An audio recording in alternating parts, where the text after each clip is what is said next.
Bien, mis hermanos, gracias una vez más. Damos al Señor por permitirnos estar acá, continuar con estas sesiones en el Catecismo Menor de Westminster. Ya vamos avanzando a la pregunta 96 y la pregunta 97. En ese sentido, vamos a pasar rápidamente porque hay bastante contenido en esta tarde. Sí, hoy vamos a hablar acerca de la Cena del Señor. ¿Sí? Y la pregunta en la cual se encuentra el concepto y también la aplicación de la Cena del Señor, estaríamos hablando de la pregunta 96. Prácticamente hoy vamos a cubrir dos preguntas, pregunta 96 y 97, que tienen que ver con la Cena del Señor. Y estamos a 10 preguntas para finalizar el Catecismo Menor, ¿no? Entonces, pregunta 96 del Catecismo Menor. ¿Qué dice nuestra pregunta? ¿Qué es la Cena del Señor? Esta pregunta nos hace recuerdo, ya en la anterior sesión nuestro amado hermano Sergio nos había enseñado acerca del bautismo y tenía la misma connotación. ¿Qué es el bautismo? ¿No? Entonces, lo bonito y honestamente lo pedagógico del catecismo es mostrar los conceptos. Porque, miren, y aquí quiero hacer un paréntesis introductorio. Yo sé que muchos de nosotros, ¿sí? Ya estamos tal vez años en la fe, conocemos muchas cosas de la Biblia y demás. Pero quiero preguntarte esto. ¿Cuán fácil para ti es responder conceptos bíblicos? O sea, sabemos así, ¿no? De aquí tomo una cosa, de aquí otra, el bautismo creo que es esto. Pero, ¿cómo es que nosotros podemos tener un concepto más así específico? Lo mismo, por ejemplo, esta noche, ¿qué es la Cena del Señor? ¿Cómo podemos conceptualizar semejante sacramento grandioso y demás? Y alguien te puede preguntar, ¿y qué es la Cena del Señor? ¿Cómo responderías? O sea, tal vez iríamos a la parte aplicativa, no es cuando nos reunimos y recordamos, pero la pregunta te puede volver a hacer, ¿qué es la Cena del Señor? Este paréntesis introductorio es para que nos pongamos a pensar, hermanos, que muchas de las cosas en el cristianismo en el cual hemos estado viviendo, ¿sí? Y yo me incluyo en eso, hermanos, he sido confrontado hace tiempo por eso, o sea, yo conocía varias cosas, pero conceptualizar las cosas, ¿sí? Porque es importante, todo tiene un concepto, todo tiene una definición. Y ustedes no deben olvidarse que la teología es una ciencia, ¿sí? Es una ciencia. Entonces, si la teología es una ciencia, no hemos de tomar los conceptos a la ligera. Tienen que estar las cosas bien puntualmente explicadas, ¿no es cierto? Es entonces que el catecismo nos ayuda en gran manera. Yo siempre recuerdo cuando el hermano Sergio siempre nos pone ese ejemplo y es hermoso, y tomo su ejemplo, él menciona, por ejemplo, al puritano John Owen. John Owen, sí, nuestro hermano nos comenta, que siempre andaba con su catecismo, con su confesión. ¿Por qué? Porque es importante conocer y aprender, hermanos, los conceptos, y así poder explicar a partir de ello. Entonces, que el Señor nos ayude a crecer en esto. Que estas preguntas que estamos aprendiendo, ¿qué es? ¿Cómo es? ¿Cuáles son? No sean realmente poco a poco memorizadas, para que a las generaciones futuras no va a faltar un niño en la iglesia, ¿no? Que nos pregunte, ¿y qué es el bautismo? Te puedo preguntar a ti, ¿qué vas a responder? ¿Me entienden? Entonces tenemos que estar preparados, para eso el catecismo nos ayuda a eso, ¿sí? Entonces con esa breve introducción entre paréntesis, vamos a ir de lleno a la pregunta 96. ¿Qué es la Cena del Señor? Vamos a pedir a nuestra hermana Nair, por favor, si puede leer. ¿Qué es la Cena del Señor? Pregunta 96. La Cena del Señor es un sacramento en el que, mediante el dar y recibir pan y vino, según lo establecido por Cristo, se anuncia su muerte, y quienes lo reciben dignamente son hechos no de manera corporal o carnal, sino por fe, partícipes de su cuerpo y de su sangre, con todos los beneficios para su nutrición espiritual y para su crecimiento en gracia. Perfecto, gracias, hermano. Bien, ¿cómo comienza la respuesta? Vamos respondiendo con ustedes. ¿Qué había sido la Cena del Señor? En primer lugar, Es un sacramento. Y hemos aprendido que es un sacramento, ¿no es cierto? Es una ordenanza, ¿no?, que ha sido instituida por el Señor Jesucristo. Bien, ya, hasta ahí. Luego dice, en el que mediante dar y recibir pan y vino.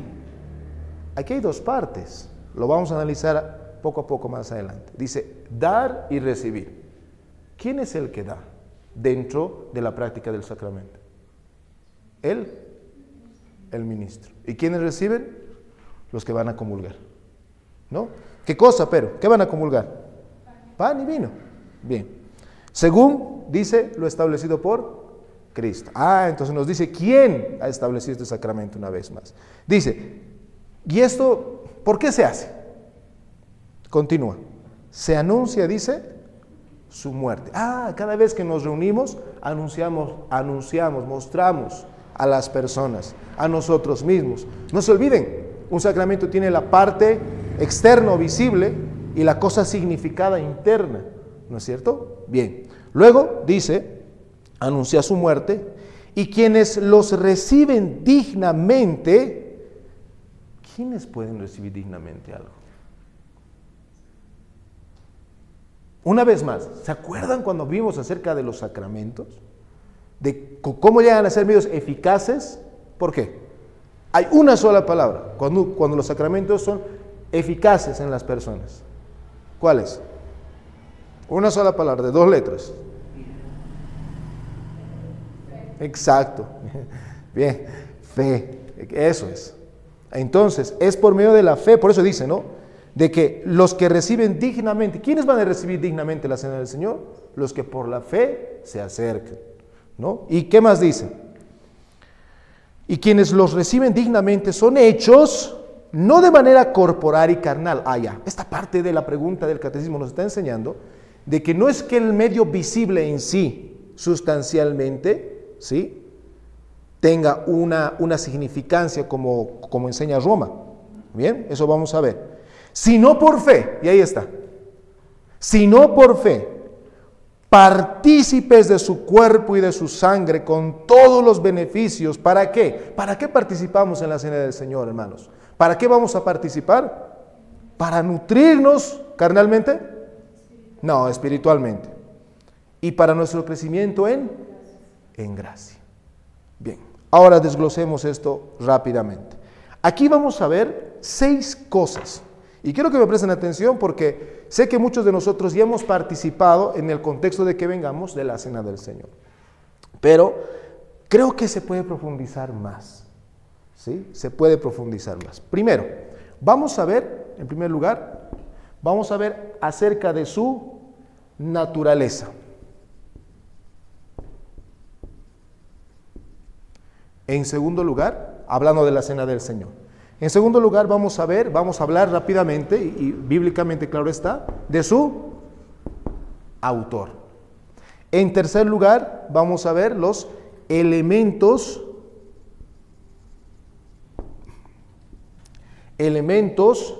y acciones externas. ¿Sí? En cuarto lugar, vamos a ver los misterios internos, o sea, la cosa significada en los elementos externos, ¿sí? Entonces vamos a colocar misterios internos. En quinto lugar, vamos a ver acerca de la eficacia, ¿sí?, y las personas que se acercan al sacramento. Las personas vamos a colocar aquí dignas. Ya hemos dado un preámbulo de eso, qué significa. Y 6, vamos a ver acerca del propósito.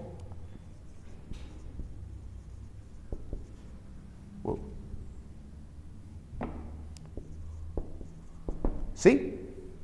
De eso es lo que vamos a ver el día de hoy. Bien, comencemos con el primero. ¿Qué dijimos que es? Hablamos de la naturaleza.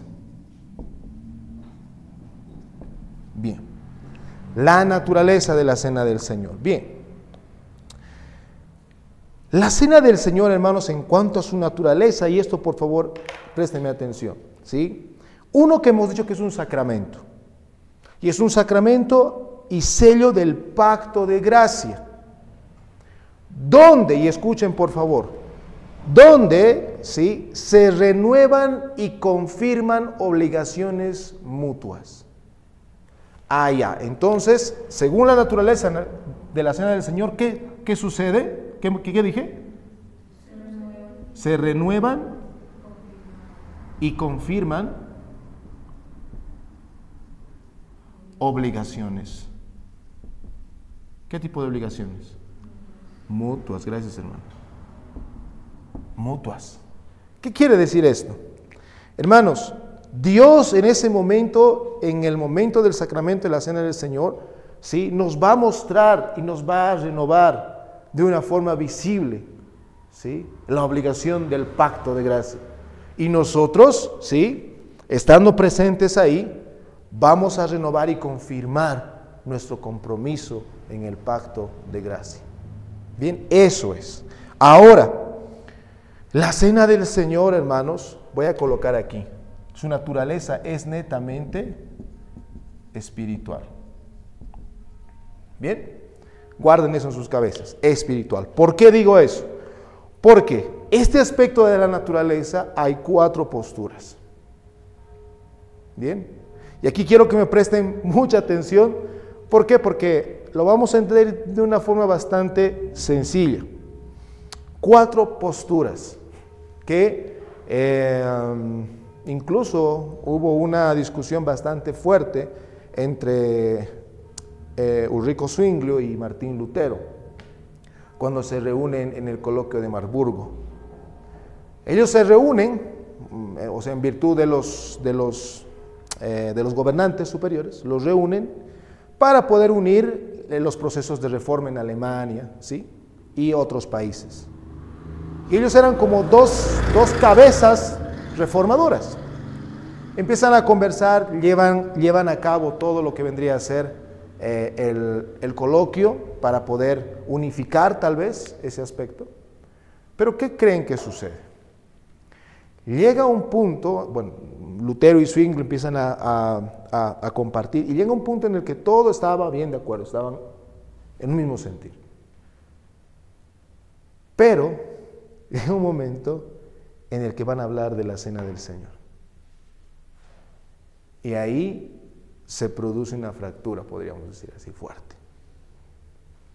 Lutero, con su acostumbrado carácter, porque tenía un carácter fuerte Lutero, ¿sí?, en latín, bueno, en español sería, todo el rato repetía, esto es mi cuerpo, esto es mi cuerpo, esto es, y Zwinglio le dice no. Y ahí Lutero termina diciéndole, no somos del mismo espíritu. Quiero que vean en eso la importancia de la cena del Señor. Sí, así fuerte ese coloquio. Pero eso es a manera simplemente de historia. Veamos ahora cuáles son las posturas que existen, cuáles son las que hay. Y ahí vamos a ver tanto la postura de Lutero, tanto la postura de Zwinglio, tanto la postura que rechazamos por completo los reformados y todos los protestantes, y vamos a ver la postura reformada. Bien, comencemos rápidamente. La primera postura en cuanto a la naturaleza de la cena del Señor es la postura papista. Y es la postura de la trans, exactamente, ya todos conocemos ello, ¿no? Ay, perdón. Es escribir, ¿cierto? Transustanciación.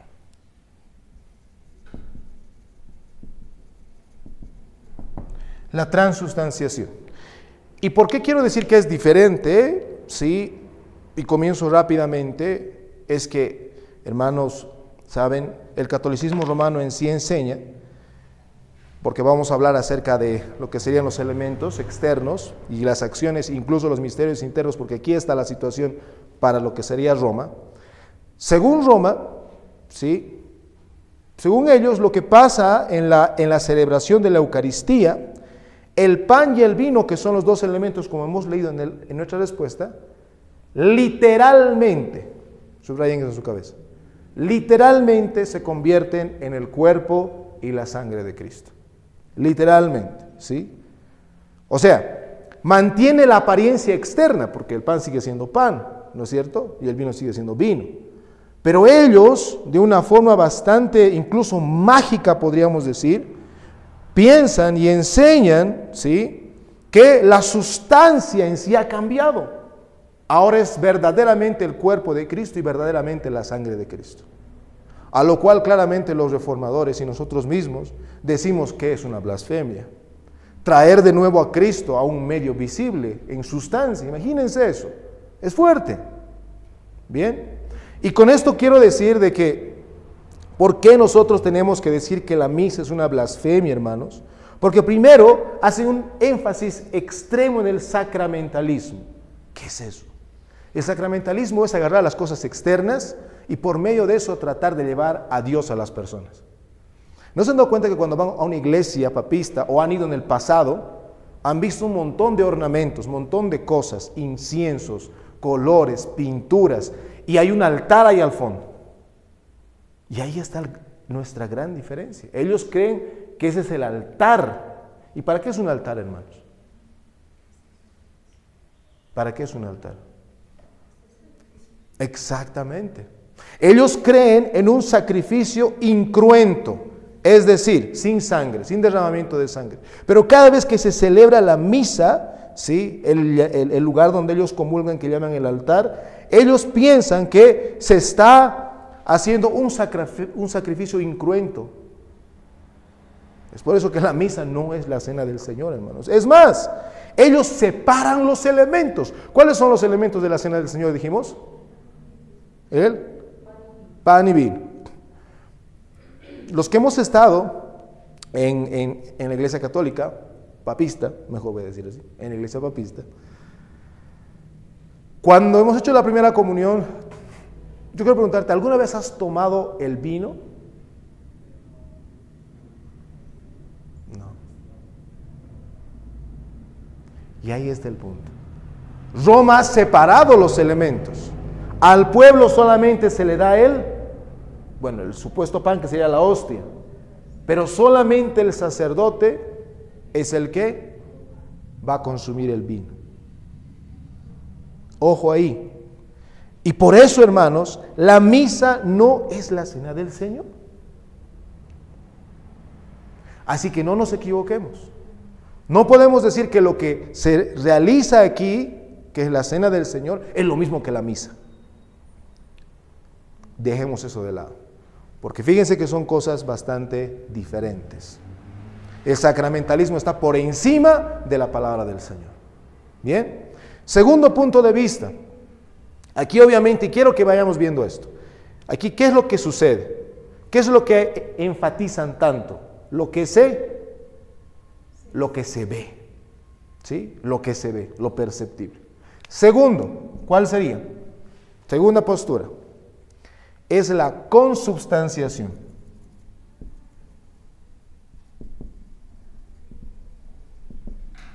¿Sí? Esta es la postura luterana.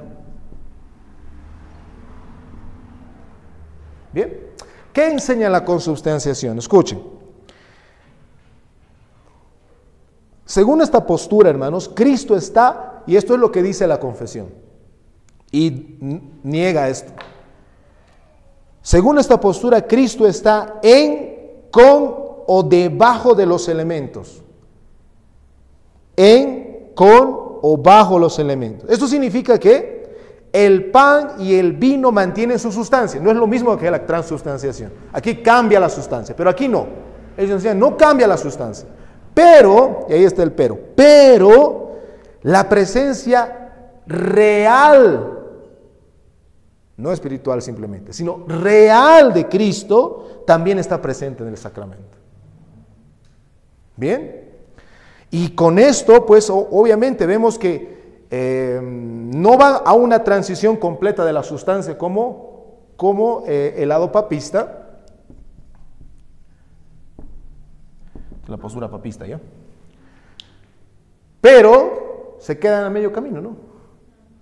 Dicen, no cambia la sustancia, sí, no cambia la sustancia, pero la presencia de Cristo es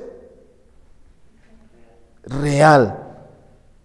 ¿sí? La presencia de Cristo es real. Y en cierta forma eso muestra un misticismo, ¿no? ¿Dónde está? Porque no olvidemos, Cristo, y eso vamos a ver algunos argumentos, por qué la postura reformada es la que tiene mayor equilibrio con lo que nos enseña la Escritura, ¿sí? Cristo está a la diestra del Padre. Cristo ha resucitado en cuerpo y alma. ¿No es cierto? Es un hombre que está a la diestra del Padre, glorificado, claro está, en el cuerpo glorificado. Y ahí nos vemos con varias trabas. Y luego está la postura, ¿sí? Y la que muchas iglesias, aunque no crean, sí sostienen, que es la postura del memorial. Esta es la postura de Zwinglio.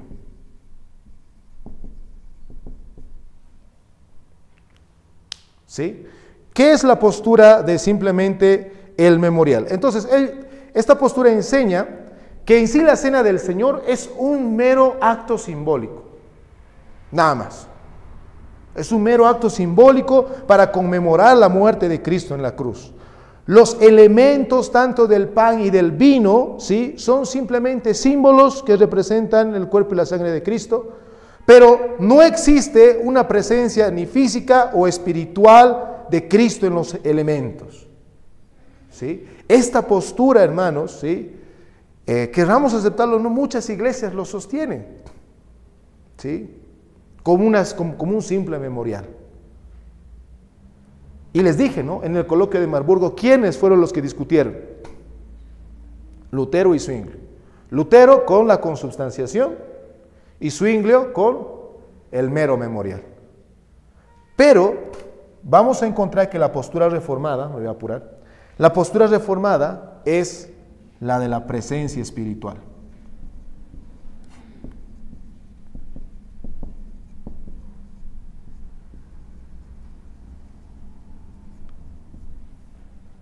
Calvino lo que va a hacer, realmente es un gran don de Cristo para la iglesia. Calvino lo que va a enseñar, ¿sí?, es un balance muy hermoso. ¿En qué sentido? Para nosotros no es un mero memorial, ni tampoco es la presencia real de Cristo, sino es la presencia espiritual de Cristo. ¿Sí? Y la esencia, por eso la naturaleza de la cena del Señor es importante, hermanos, importante. Escuchen esto, el cuerpo y la sangre de Cristo, es decir, sus sufrimientos y muerte están espiritualmente presentes a la fe del digno receptor, es decir, aquel creyente verdadero. No menos verdadera y realmente que los elementos externos que están presentes a los sentidos. Hermanos, es solamente a esta fe que la presencia espiritual de Cristo en la cena tiene realidad. Por eso les dije que en los sacramentos vamos a encontrar gente que va a participar de la cena del Señor, incluso en una iglesia reformada, pero no tiene la fe salvífica. Es para los que realmente están unidos a Cristo, hermanos, ¿sí?, esta fe, que esta presencia espiritual de Cristo realmente para ellos va a ser una bendición por el Espíritu del Señor. ¿Sí? Es una presencia espiritual, por lo tanto, no una presencia real como la transubstanciación, o mística como la consubstanciación, o mera simbólica. No, sino que es la presencia espiritual de Cristo en el pueblo, en la cena del Señor. Eso en cuanto a su naturaleza. Bien, ahora, hasta aquí era importante adentrarnos así, porque no sé cuál era el punto del que tú tenías en el corazón. Incluso, no te avergüences si tal vez tenías alguna mezcolanza, porque puede ser que lo tendrías. Pero es importante conocer lo que les dije, ¿no? Y saber ahora, porque para eso es este proceso, hermano. ¿Por qué? Porque va a llegar un momento en el cual, siendo miembros de la iglesia, que vamos a celebrar la cena del Señor, se va a administrar, la cena del Señor. ¿Bien? ¿Con qué conocimiento vas a acercarte a la mesa del Señor? ¿Sí? Por eso es importante que conozcamos estos asuntos. ¿Ya? De la naturaleza. Bien. Veamos cuál es el segundo punto que dijimos. Del autor. Perfecto. Aquí está, hemos visto este. Del autor. Bueno, esto va a ser bastante rápido, pero hay cosas interesantes aquí. ¿Quién es el autor de la cena del Señor, hermanos? Rápidamente nuestro corazón dice el Señor Jesucristo, y eso es verdad. Por ejemplo, hermana Yandira, si puede leer 1 Corintios 11, 23.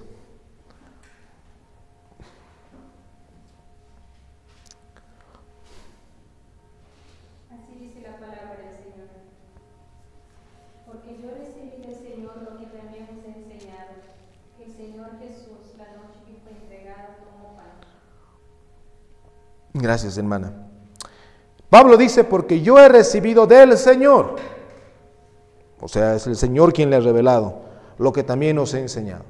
Es decir, ¿quién es el autor quién ha instituido la cena del Señor? No es el hombre, no es la Iglesia Católica, ¿sí? No es, no sé, concilios, no. ¿Quién es? Es el Señor Jesucristo. Ahora, a partir de ahora quiero hacer, bueno, la respuesta era fácil y rápida, ¿no? La pregunta aquí es esta: si Él es el autor y Él nos invita como creyentes, ¿sí?, a participar de su santa mesa, ¿cómo muchas veces en el pasado nos hemos acercado o tal vez no lo hemos hecho? ¿Alguna vez no te pasó eso? ¿Que te ha pesado más algunas cosas, has dicho mejor no voy a participar? ¿Sí? De lo cual vamos a hablar más adelante. Pero no olvidemos, hermanos, la próxima vez que vengamos y vayamos a participar de la mesa del Señor, no nos olvidemos que ¿quién es su autor? ¿Quién nos está mandando a acercarnos? Es Cristo. Y nunca te olvides que cuando Cristo nos invita, siempre debe en tu mente y en tu corazón, sobre todo, retumbar sus palabras: venid a mí todos los que estéis cargados y trabajados, yo los haré descansar. ¿Sí? Bien, entonces si eres su autor, tengamos mayor consideración, ni siquiera consideración, conciencia la próxima vez que vengamos a la cena del Señor. Ahora, ¿cuándo se instituye la cena del Señor, hermanos? Claramente en la noche de la cena pascual juntamente con sus discípulos. Es ese momento, ¿no? Por eso 1 Corintios 11, 23, justamente nuestra hermana estaba leyendo, 11, 23, dice, porque yo recibí del Señor lo que también os he enseñado, que el Señor Jesús, la noche que fue entregado, tomó pan. La noche que fue entregado. Y ahora, aquí una aplicación bien interesante que leía. Miren, el Señor Jesucristo instituye prácticamente la misma noche que va a ser entregado. Pregunta, ¿qué creen si Él hubiera instituido esto meses antes? ¿Saben? El Señor ha sido tan misericordioso y nos conoce y conocía a sus discípulos que somos tardos para oír. Y nos olvidamos las cosas rápidamente. Incluso en eso el Señor ha sido misericordioso. Hacerlo esa misma noche que iba a ser entregado, para que ellos por lo menos se pongan a pensar. Y la pregunta es, ¿pensaron en eso? Cuando fue entregado el Señor, ¿han pensado esto los apóstoles? ¿Que este es el nuevo pacto? ¿O qué ha pasado por el corazón de los apóstoles? Todos han ido por donde han podido. Pero aún así el Señor ha sido tan, ¿sí? Esos detalles son hermosos. Pero como el Señor, la misma noche que ha sido entregado, ha instituido. Ahora, ¿quiénes estaban reunidos en esa noche?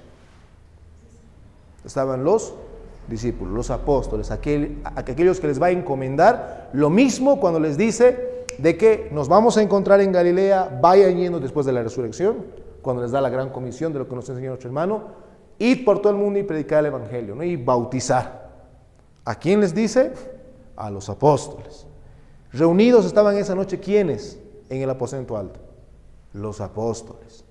Pregunta, ¿quiénes entonces deben administrar la cena del Señor? ¿O los sacramentos? ¿Cualquiera? No, a los que el Señor ha encomendado. Ahora, con esto no estoy apoyando lo que sería la sucesión apostólica, para nada.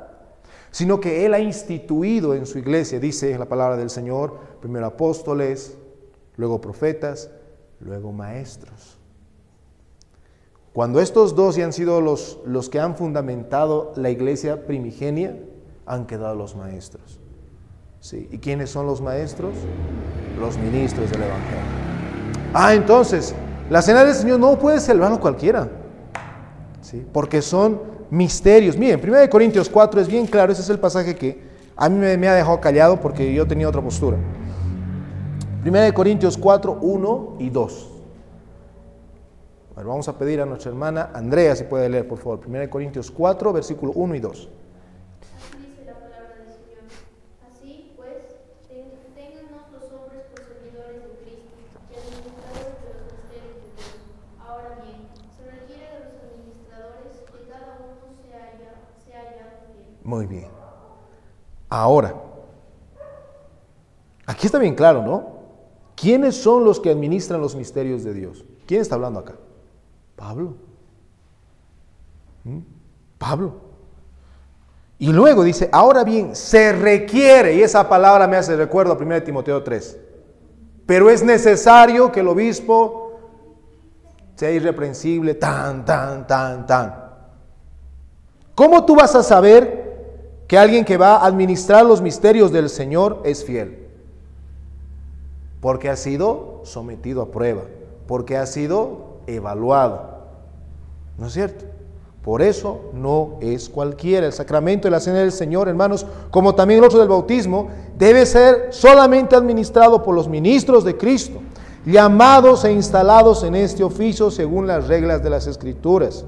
¿Sí? Tal cual como hemos leído. Bien, punto número 3. Pasemos a los elementos y acciones externas.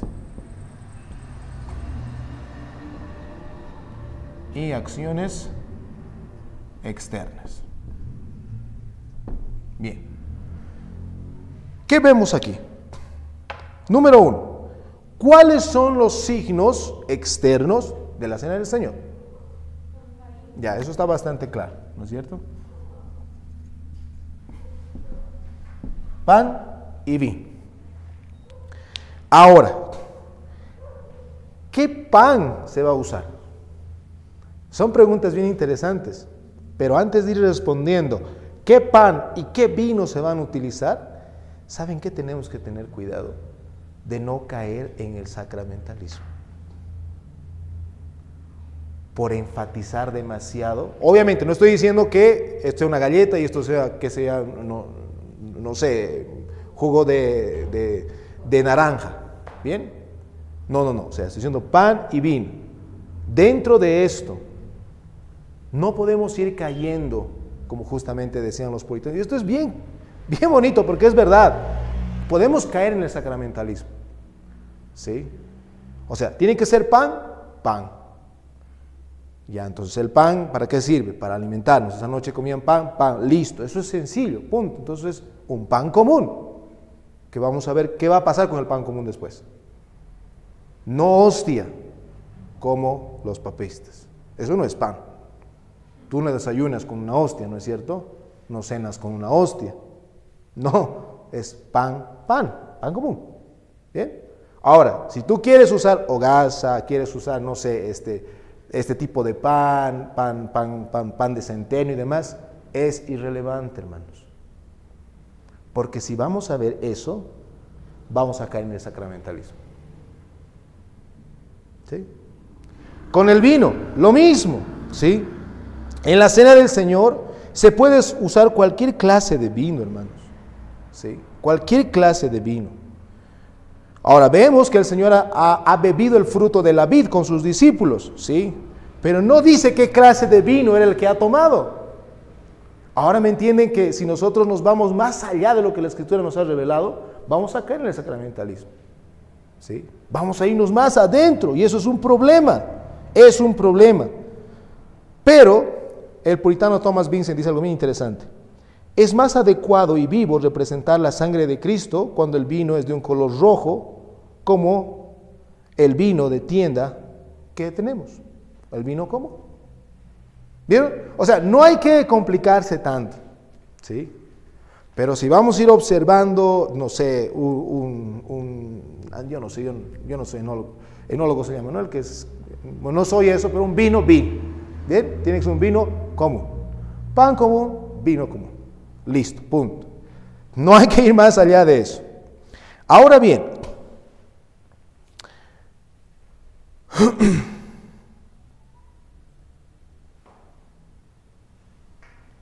ya. Cuando se va a llevar a cabo la cena del Señor, todos los presentes, incluyendo el ministro, deben consumir o deben ser participantes, vamos a llamarlo así, tanto del pan y del vino, ambos. Sí, no se olviden de eso, porque ya les he dicho, Roma no hace esto. ¿Sí? Las instrucciones son claras, ¿no? 1 Corintios, capítulo 11, justamente lo que hemos leído, las instrucciones son bien claras. Dice que toma el pan, lo parte y dice, toman y coman, esto es mi cuerpo. Luego hace lo mismo con la copa, después de haber cenado, esta es mi copa, dice, haced esto las veces en memoria de mí, ¿no? Y beban, prácticamente, las veces que van a beber. Entonces somos comulgantes tanto los que van a estar como ministros, como el pueblo. Pan y vino a los dos, no a un solo lado. Bien, por eso la práctica de los papistas al quitarle la copa al pueblo es injustificable e injuriosa. ¿Sí? Bien, ahora, hasta ahí hemos visto lo que serían los elementos externos. ¿Sí? Los elementos externos. Ahora veamos cuáles son las acciones externas. Y aquí vamos a hablar, obviamente, del ministro y del pueblo. Rápidamente. A ver, ¿cuáles son estas acciones que el ministro debe hacer? El ministro, hermanos, debe bendecir los elementos para apartarlo para el uso sacramental.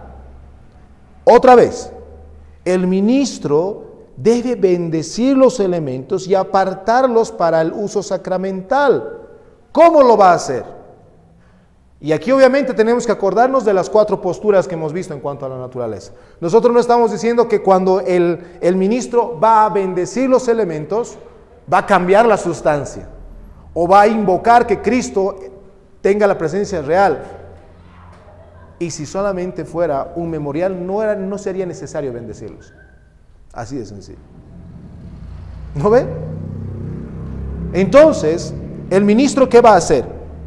Va a leer, hermanos, las palabras de la institución de la cena del Señor, dando gracias. Va a orar al Señor por su bendición.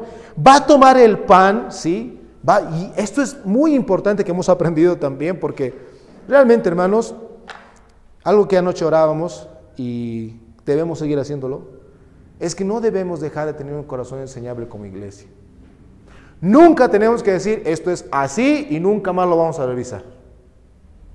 No, porque saben, y aquí obviamente eso hemos visto cómo ha ido avanzando, justamente igual la reforma aquí en la iglesia, cuando vienen los pastores, ¿no es cierto?, del presbiterio a administrar la cena del Señor. Ahí hemos visto ese cambio. Para mí ha sido bastante diferente. ¿Por qué? Porque en ese momento, y aquí en concordancia, hermanos, a lo que nuestros antepasados reformados enseñaban, es que dando gracias se aparta los elementos para su uso sacramental, ¿sí? Teniendo en cuenta la naturaleza, ya eso no se olvide. Pero ¿qué es lo que hace? Él va a tomar el pan y lo va a partir frente al pueblo, ¿sí?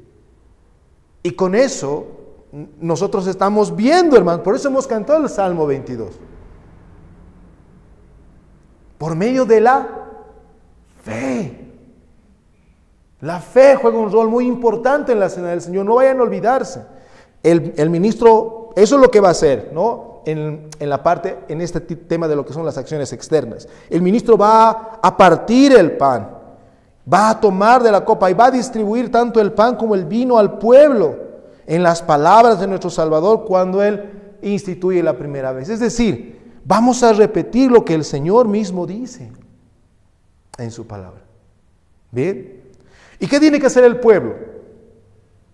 Bueno, la acción externa del pueblo es que tomar el pan y el vino y comer tanto el uno como el otro. Esta es una muy buena pregunta.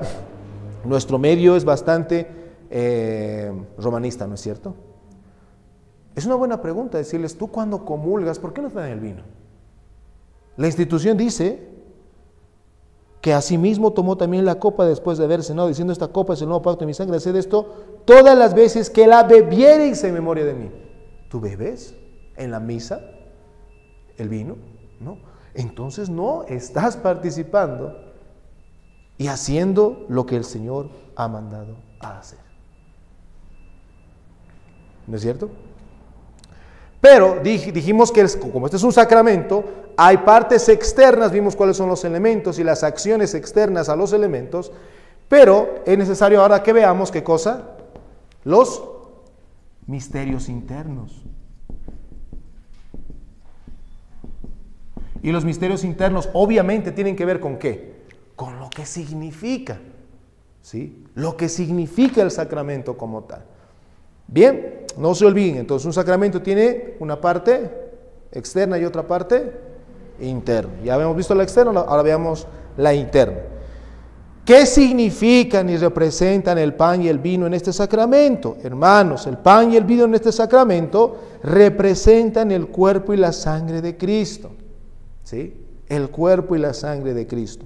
Ya hemos dicho, no se va a no va a cambiar su esencia, mejor antes que me trabe, no va a cambiar su esencia en el sacramento, ¿bien? No se convierte realmente en el cuerpo y la sangre de Cristo, ¿bien? Entonces eso no se olviden. Ahora, este aspecto interno es tan importante que va a ser eficiente, porque eso ya es lo que vamos a empezar a hablar ahora, va a ser eficiente simplemente para ¿quiénes? Aquellos que por la fe realmente participan en esto, hermanos. ¿Sí? Y esto es clave, porque la fe, hermanos, y esto es importante, ¿sí?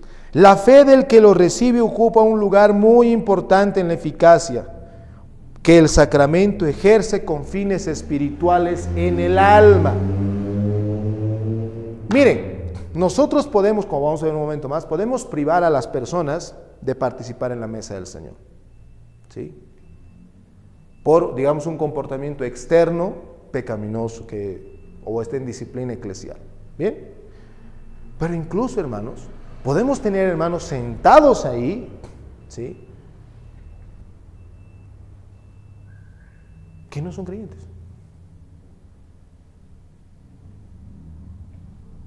¿Sí? Ellos están haciendo parte, van a tomar el pan y el vino, pero ¿va a ser eficaz en ellos? No, más bien va a ser, como vamos a ver, por juicio. Por juicio. O sea, la eficacia, hermanos, no se olviden, ¿sí? Solamente los receptores dignos. ¿Y quiénes dijimos que eran los receptores dignos? Una vez más fuertecito. Exacto, nunca se olviden eso, por favor. Esos son los receptores dignos, no porque hay algún mérito en ellos, ¿está bien? Sino ¿por qué? Porque el Señor les ha brindado esa fe. Solamente los receptores dignos, es decir, aquellos que tienen la fe salvífica verdadera, reciben y participan realmente del cuerpo y la sangre de Cristo con los beneficios del nuevo pacto. Solamente ellos. Ahora, ¿cómo es que participamos? Dos cosas importantes aquí. Para aquellos que por receptores dignos, voy a colocar para que no se malinterprete una vez más, Fe salvífica. Aquellos que tienen la fe salvífica, hermanos. Bien, ahora, ¿cómo participamos? ¿Cómo es realmente eficaz en nosotros? Rápidamente he de decirles, no de una manera corporal y carnal, porque eso ya nos llevaría incluso a abominables idolatrías, ¿no es cierto? De llevarnos un pedacito del pan, que esto es parte del cuerpo y cosas así. Sacramentalismo. Por eso, hermanos, y esto es importante, porque cuando participamos del cuerpo y de la sangre de Cristo por medio de la cena del Señor, a través de la fe en la presencia espiritual del Señor, no debemos olvidar, ¿sí?, que al momento que sobre el pan o sobre el vino, ¿qué hacemos con eso? Y ahí está un argumento en contra de la transubstanciación. Digamos, aquí pasa eso, sobra un pedazo de pan.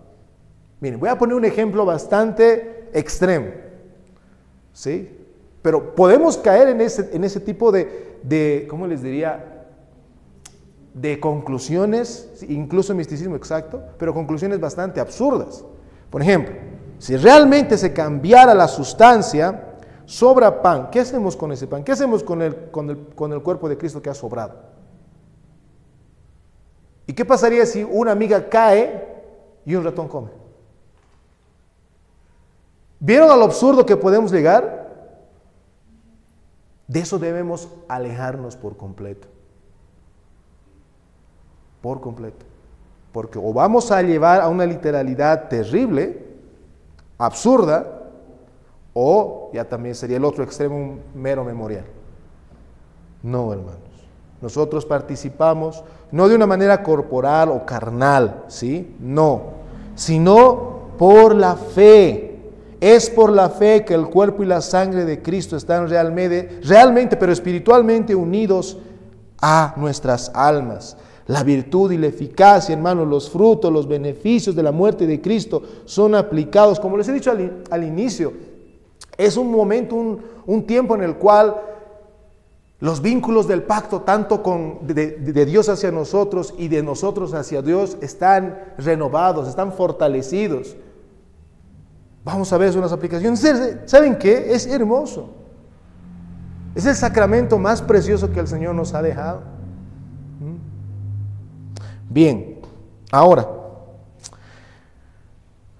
vamos a pasar rápidamente a lo que sería el propósito, para pasar a la próxima pregunta. Era importante así detenerme poco a poco para ir detallándolo, ¿sí? Veamos el propósito. ¿Cuál es el propósito final, podríamos decir así, de la cena del Señor? ¿Cuál sería su propósito?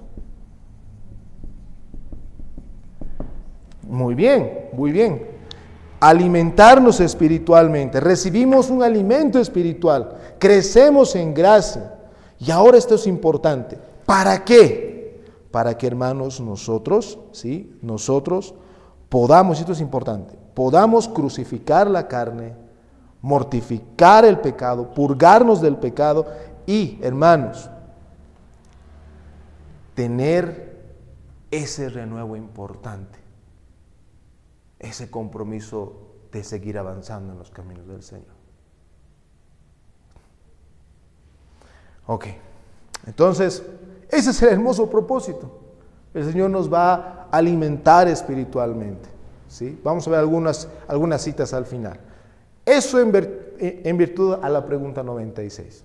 ¿Bien? Su naturaleza, su autor, los elementos, acciones externas, los misterios internos, la eficacia, ¿no?, acerca de las personas dignas, vimos quiénes son, y el propósito que va a ser, obviamente, alimentarnos. Pero ese alimento espiritual, hermanos, no ha de olvidarse que es plenamente para dar gloria al Señor.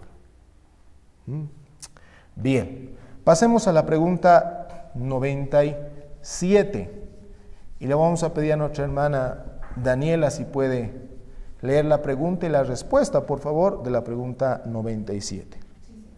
Dice, ¿qué se requiere para recibir dignamente la cena del Señor?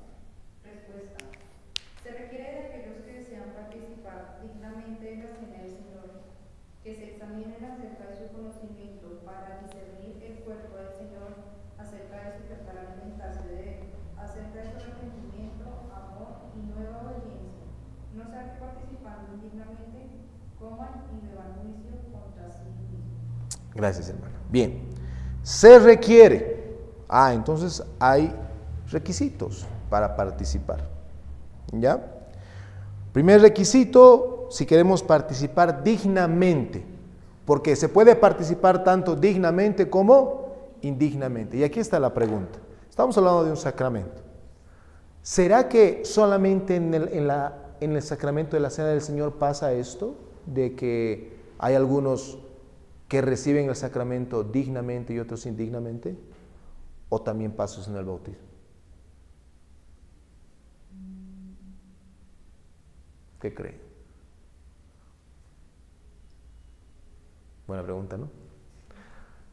Hay hermanos, hay gente que por la fe salvífica ha sido bautizada. ¿No es cierto? Pero hay gente que también se ha bautizado, pero nunca ha tenido la fe salvífica. Y ahí vemos esos aspectos que no debemos dejar pasar por alto, hermano, ¿sí?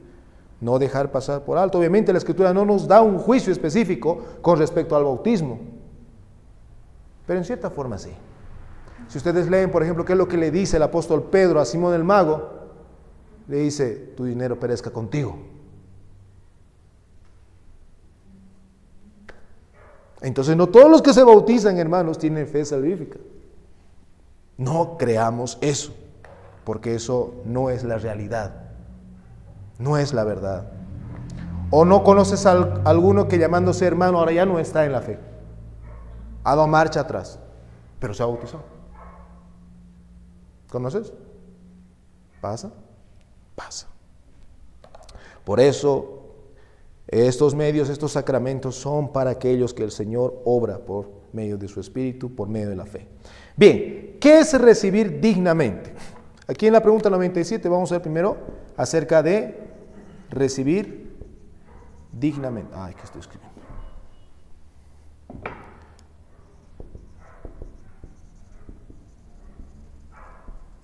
Ya de plano mi letra no se entiende y peor no lo escribo, perdón. Recibir dignamente. ¿Qué es recibir dignamente la cena del Señor? Uno, hermanos, cuando decimos dignamente, no estamos diciendo que no los merecemos. Entonces, negativamente podríamos decir que no es meritoria, o es que nosotros estamos aportando algo a la cena del Señor. No, no es meritoria. ¿Está bien? ¿Por qué? Porque nadie, hermanos, nadie puede ser digno de Cristo ni ninguno de sus beneficios. Entonces, no es por ese lado. Sino que recibimos la cena del Señor, dignamente, cuando la recibimos con la debida preparación antes de llegar a ella, ¿sí? Con el comportamiento adecuado cuando estamos en la mesa del Señor. Y aquí quiero hacer una aplicación bien interesante, ilustración. A ver, nosotros vemos, por ejemplo, en jóvenes, ¿bien? Un joven que se entera que va a llegar su banda favorita a su ciudad. ¿Qué va a hacer primero? Se va a preparar. Va a ir a buscar la entrada, va a ir a estar, como les diría, no sé, así, filas, va a ir a dormir, es lo que vemos en la tele, ¿no? Va a ir a dormir, se va a ir a preparar. Incluso, imagínense que esta noche es el concierto. El joven va a ir, se va a colocarnos una polera con las canciones del... O sea, se va a preparar para ir, ¿no? Va a llevarse dinero, se va a preparar. Luego, el momento más importante, ¿cuándo es? Cuando entra al concierto. Ahí vive la experiencia, lo vamos a llamar ahí. Pero yo les pregunto, cuando sale del concierto, ¿será que sale y dice, ya, ahora continúo con mi vida? ¿O qué es lo que pasa en la mente de ese joven? O sea, se empieza a acordar, esto ha sido así han cantado, así. Bien, esta ilustración es algo bastante vago para que nosotros, de una forma bastante sencilla, nos pongamos a pensar que, hermanos, cuando nos acercamos a la cena del Señor, debemos prepararnos, debemos estar correctamente en ese lugar y debemos saber cómo continuar después de eso. 3 estados: preparación, participación y lo que vendría a ser después el retiro de la mesa del Señor. 3 cosas. Ahora, ¿cuántas veces hemos participado sin prepararnos? Y esto nos ha pasado, hermanos, seamos sinceros. ¿Cuántas veces, incluso estando presentes en la mesa del Señor, tal vez nuestra mente estaba en otras cosas? Y lo que más comúnmente ocurre cuando nos hemos retirado, somos prontos a olvidarnos. Pero el aspecto de recibir dignamente tiene que ver con todo eso. Bien, ahora, les dije, tenemos que prepararnos. Vamos a colocar aquí, el aspecto de recibir dignamente tiene que ver con ¿qué? Con una preparación.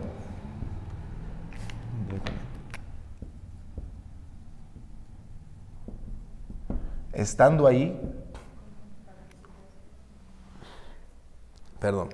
participación, y lo vamos a llamar cuando nos retiramos, y en el retiro. Ahora,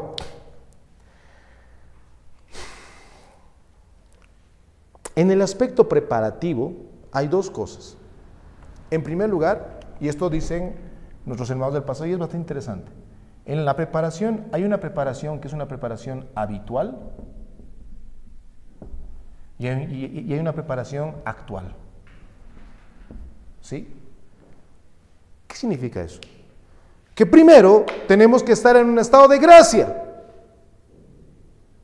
¿Sí? O sea, tenemos que tener ese hábito, tenemos que ya haber sido transformados por el Señor y por su Espíritu. Estar habituados a esta forma de vida. ¿Sí? Primero una preparación habitual. Y la preparación actual es la que ya el creyente hace. Pone las gracias en ejercicio. Medita en las cosas que el Señor ya ha implantado en su corazón, en su mente, en su alma. Bien. Ahora, y desde aquí comenzamos. Miren, si una persona no ha sido transformada y no tiene una preparación habitual, ¿cómo va a ser su participación? Indigna. ¿Cómo va a ser su retiro? Indigno también. Entonces, una persona que se va a preparar, hermanos, estando en la fe, ya tiene la preparación habitual, está llamado a poder prepararse actualmente, es decir, en las gracias que sean impartidas por medio de lo que el Señor ya ha ido obrando, las gracias que ya se han puesto en ejercicio en su corazón. Si éste hace, entonces, ¿cómo va a ser su participación? Digna, y su retiro también va a ser digno. Bien. Ahora, ¿cuáles son los requisitos que nuestra pregunta justamente nos habla? Son 5 cosas. 5 cosas, rápidamente. A ver. Primero, el requisito, ¿sí?, para la preparación habitual y actual es que nos examinemos a nosotros mismos. Y saben, examinar, esa palabra es bien crucial para la cena del Señor. Es decir, vernos a nosotros frente al espejo de la palabra del Señor. Vernos a nosotros mismos cómo nos encontramos actualmente frente al Señor. ¿Sí? Porque uno puede decir, me voy a preparar actualmente, sí, me voy a preparar actualmente. Pero la pregunta es, ¿con qué tienes que medirte para prepararte? Un joven que va a ir a dar examen a la universidad no va a decir, estos son mis estándares, yo con esto me preparo y con esto voy a entrar. No, tiene que ver los estándares que le está dando la universidad. ¿Para qué? Para que se adecue a esos estándares y con eso pueda ingresar. ¿Cuál es el estándar que el Señor nos ha dejado exactamente? Entonces, ¿cuál va a ser el estándar para nuestra preparación actual? Aquellos que estamos en la fe, hermanos, la palabra del Señor. ¿Sí? Y obviamente, para una preparación habitual, claramente igual, porque la fe viene por el oír y el oír por la palabra de Dios. Bien. Ahora, ¿cómo debemos prepararnos? 1. La respuesta del catecismo está en este orden. En nuestro conocimiento para discernir el cuerpo del Señor. Claro, alguien que realmente el Señor ha transformado va a poder meditar más a profundidad en el cuerpo y la sangre del Señor. Segundo, tenemos que prepararnos en nuestra fe, ¿sí?, en el sentido de cómo vamos a alimentarnos espiritualmente en la cena del Señor. Tercero, tenemos que examinarnos en nuestro arrepentimiento, hermanos, nuestra autocrítica, el dolor por nuestros pecados. Todos esos aspectos son importantes. Cuarto, nuestro amor a Cristo, ¿sí?, nuestro amor al Señor, porque en su muerte nos ha expresado tal amor, y en nuestro amor mutuo que somos redimidos en la misma sangre. Y aquí brevemente, entre paréntesis, ¿saben? La cena del Señor es un buen momento para doblegar a tu orgullo. Si tú has peleado con algún hermano, esa es la copa de comunión.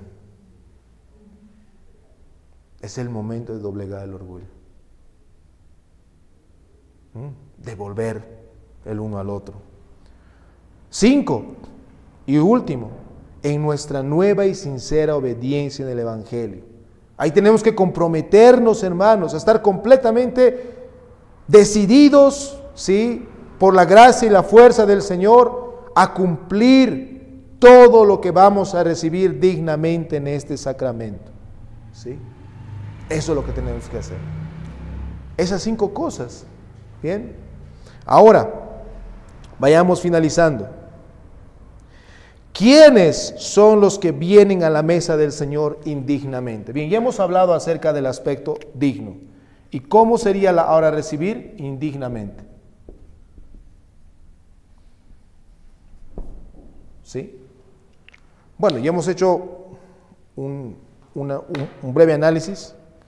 Pero claramente, hermanos, sin una preparación habitual, es decir, no estar en el estado de gracia, es decir, sin Cristo, sin fe, sin discernir el cuerpo del Señor, sin acercarnos a alimentarnos espiritualmente de Él, sin arrepentimiento, sin amor, sin nueva obediencia. Imagínense una persona que se acerque así a la mesa del Señor. Realmente es indigna. ¿Sí? Porque todas las gracias que hemos visto hace rato, conocer, discernir el cuerpo del Señor, ¿quién te ayuda a discernir el cuerpo del Señor? Es el Espíritu del Señor. ¿Quién te enseña? ¿Qué es? ¿Qué significa? ¿Por qué? ¿Para qué? Segundo, ¿quién te ha aplicado la fe para que te puedas alimentar espiritualmente en la cena del Señor? Dios mismo. ¿Quién te da el arrepentimiento? Dios mismo. ¿Quién engendra el amor en ti? El verdadero amor. Dios. ¿Quién produce en nosotros tanto el querer como el hacer por su buena voluntad, obedeciendo las gracias del Evangelio? Dios. Por eso, hermanos, la preparación habitual es importante.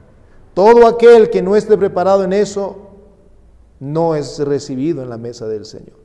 Pero, y aquí me voy a entrar a un terreno para ir ahora sí escalonando poco a poco, que muchos tal vez hemos pasado. ¿Qué tal si yo soy creyente, tengo la preparación habitual, hago todo mi esfuerzo para la preparación actual, pero viniendo a la mesa del Señor no me siento seguro? No me siento seguro. ¿Qué pasa? ¿Debo acercarme? ¿No debo acercarme? ¿Saben?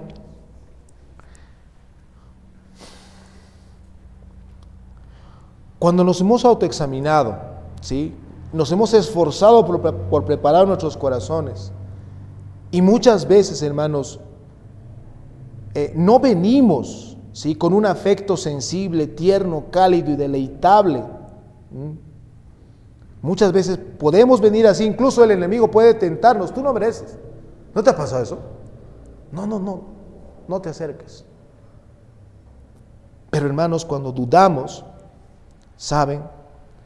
Podemos y debemos venir a la mesa del Señor, porque aunque tengamos dudas y temores, si tenemos, hermanos, un sentido de nuestra necesidad y estamos deseosos y hambrientos de Cristo, junto con esa resolución de entregarnos al pacto del Señor y por medio de este sacramento y obtener, hermanos, las gracias del Señor. Y escucha, si no podemos venir con seguridad, podemos venir por seguridad.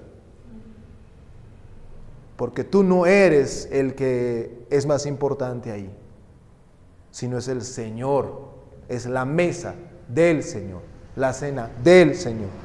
Y aunque la seguridad de la fe y la salvación es el privilegio del creyente, tal seguridad no es la esencia de tu fe. Y eso es importante porque eso ya es una obra. Ya es una obra. Yo me siento seguro. Sí, es una obra. Si bien es un privilegio que el Señor nos da, no es la esencia de la fe. Entonces, cuando tengamos esta lucha en el corazón, hermanos, y hemos hecho claramente, tenemos la preparación habitual, es decir, tenemos la conciencia y tenemos el corazón regenerado por el Señor, que le pertenecemos al Señor. Pero en la preparación actual muchas veces no vamos a venir con los mismos afectos, hermanos. Pero no dejes que eso sea el impedimento para que tú participes de la mesa del Señor. ¿Sí? No debe ser así. Pero ya estando, hermanos, finalizando ahora sí, quiero por favor llamarles a que esto lo tomemos con bastante seriedad, porque ¿saben cuál es el pecado de recibir indignamente la mesa del Señor? El pecado es este: eres culpable del cuerpo y de la sangre de Cristo. Eres culpable del cuerpo y de la sangre de Cristo. Si eso no da temor a tu corazón, preocúpate seriamente. Porque vas a contar con todo ese grupo que cuando el Señor estaba siendo juzgado, ¿qué dijo? Que su sangre sea sobre nosotros. No es chiste, hermanos. No es chiste. Podemos ser encontrados, hermanos, culpables del cuerpo y la sangre del Señor. Incluso aquellos que tal vez tienen una preparación habitual, ¿sí?, pero no se han preparado actualmente y participan y se retiran indignamente. ¿Qué va a hacer el Señor con ellos? Los va a disciplinar. Por eso Pablo dice, ¿no? Muchos de ustedes están enfermos y algunos ya se han muerto. Porque no es un juego. No es un juego. El peligro, hermanos, de que nosotros indignos recibamos la cena del Señor es el juicio de comer y beber para nosotros mismos. Es decir, vamos a provocar al Señor por nuestra indigna recepción, porque no hemos hecho lo que Él nos ha dicho. El Señor nos va a infligir juicios temporales y espirituales incluso. ¿Sí? Así que tengamos cuidado, hermanos. Pero finalmente, ¿qué vamos a hacer cuando nos retiramos de la mesa del Señor? Hermanos, si es que nos hemos preparado gracias a la misericordia del Señor, tanto habitual y actualmente, y hemos participado en la mesa del Señor, estemos de acuerdo y felices que el Señor ha ensanchado y refrescado nuestros corazones. Debemos estar agradecidos porque Él nos ha permitido tener ese deleite, hermanos, entre nosotros y Él y entre nosotros mismos como cuerpo. Debemos estar con un corazón pronto y deseoso a esforzarnos más y más en la virtud de Cristo. Debemos crucificar cada vez más nuestra carne y debemos estar muy alerta con Satanás. Últimas preguntas, ahora quiero que mediten en esto para terminar. Primera, aquí por eso he dejado todo esto. ¿Tenías tú en claro acerca de la naturaleza de la cena del Señor? Era bien clarito todo. ¿Tenías conocimiento de las 4 posturas que hemos visto hoy día? Ahora bien, vamos un poco más allá. ¿Cómo ha sido la última vez que tú has participado en la cena del Señor? ¿Recuerdas? ¿Cuál ha sido tu conocimiento? ¿Te has preparado? ¿Cómo has participado? ¿Sí? ¿Cómo te has retirado de la mesa del Señor? Pero eso ya pasó. La pregunta es, ¿cómo te vas a presentar la próxima vez? ¿Sí? ¿Te vas a presentar aunque tal vez no te sientas digno? Si eres un creyente verdadero, debes hacerlo. Debes venir, hermano. ¿Sí? ¿Cuántas veces nos ha costado, hermanos, y ha pesado más nuestro orgullo de no confesar nuestro pecado que participar en la mesa del Señor? ¿Será la cena del Señor para ti, hermano, en esta noche, la próxima cena del Señor, un festín pactual en el que renuevas tus votos con el Señor, te fortaleces en la comunión con Cristo y con tus hermanos? ¿Sabes? Quiero compartirte algunos pensamientos que te van a ayudar a meditar mejor en la preciosa cena del Señor. Thomas Watson dice esto: un sacramento es un sermón visible, y en esto el sacramento supera la palabra predicada. La palabra es trompeta para anunciar a Cristo, el sacramento es un vaso para representarlo. El Señor condesciende en nuestra debilidad. Dios, para ayudar a nuestra fe, no nos da solo una palabra audible, sino una señal visible. Otro. Escucha lo que dice. Excelencias divinas nos aseguran, yacen escondidas en él. He aquí, aquí está el mejor de los manjares, la manzana del árbol de la vida. Es tanto una ordenanza de sanación como de sellado. Afirma aquí nuestro Salvador, lleva a su pueblo al monte de la transfiguración y les da un vistazo del paraíso. Cuán bienvenido debe ser este jubileo del alma, en el que Cristo aparece en el esplendor de su belleza y dibuja las líneas doradas del amor en el centro del corazón del creyente. Thomas Watson. Esos hermanos hablaban de una forma tan profunda. Y finalmente, el ministro Robert Bruce dice: debido a que los sentidos externos se despiertan, más se persuaden a creer el corazón y la mente internos. El sacramento despierta todos los sentidos exteriores y así tiene el efecto de conmover aún más el corazón, confirmando la verdad de la palabra. Finalmente, ¿estás de acuerdo? Y esto es importante, porque tú vas a ser miembro de esta iglesia en un futuro. ¿Tú estarías de acuerdo con privar la mesa del Señor a aquellos que no tienen una práctica habitual y actual de los méritos de Cristo? Sí, tenemos que estar de acuerdo. No cualquiera se va a acercar en ese sentido, ¿sí? Ahora, ¿prometes examinarte? Mi última pregunta, hermano. ¿Prometes examinarte seriamente antes de acercarte la próxima vez a la mesa del Señor? Que el Señor nos ayude, hermanos.